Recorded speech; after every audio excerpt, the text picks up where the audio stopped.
ಹೊಲದಲ್ಲಿ ನೀರಿಗಾಗಿ ಮರ್ಡರ್. ಗದ್ದೆಯಲ್ಲಿ ನೀರು ಹಾಯಿಸುವ ಸಲುವಾಗಿ ಮೂವರ ನಡುವೆ ವಾಗ್ವಾದ ನಡೆದಿತ್ತು. ಅದು ವಿಕೋಪಕ್ಕೆ ತಿರುಗಿ ಕೊಲೆಯಲ್ಲಿ ಅಂತ್ಯವಾಗಿರುವ ಘಟನೆ ಮೂಡಲಗಿ ತಾಲೂಕಿನ ಪುಲಗಡ್ಡಿ ಗ್ರಾಮದಲ್ಲಿ ಸೋಮವಾರ ನಡೆದಿದೆ.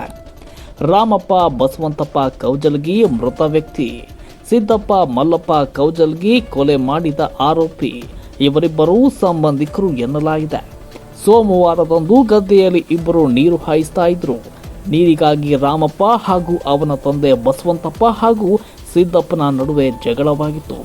ಅದು ವಿಕೋಪಕ್ಕೆ ತಿರುಗಿ ಸಿದ್ದಪ್ಪ ತನ್ನ ಕೈಯಲ್ಲಿದ್ದ ಕುಡುಗೋಲಿನಿಂದ ರಾಮಪ್ಪನನ್ನ ಕೊಚ್ಚಿ ಕೊಲೆ ಮಾಡಿದ್ದು, ಅದನ್ನು ತಡೆಯಲು ಹೋದ ರಾಮಪ್ಪನ ತಂದೆ ಬಸವಂತಪ್ಪನ ಮೇಲೆಯೂ ಹಲ್ಲೆ ಮಾಡಿರುವ ಬಗ್ಗೆ ಸಿದ್ದಪ್ಪ ಪೊಲೀಸ್ ಅಧಿಕಾರಿಗಳ ಮುಂದೆ ಬಾಯಿ ಬಿಟ್ಟಿದ್ದಾನೆ ಎನ್ನಲಾಗಿದೆ. ಪೊಲೀಸ್ ಅಧಿಕಾರಿಗಳು ಆರೋಪಿಯನ್ನ ಬಂಧಿಸಿದ್ದಾರೆ. ಗಂಭೀರವಾಗಿ ಗಾಯವಾದ ಬಸವಂತಪ್ಪನನ್ನು ಗೋಕಾಕ್ನ ಖಾಸಗಿ ಆಸ್ಪತ್ರೆಯಲ್ಲಿ ದಾಖಲಿಸಲಾಗಿದೆ.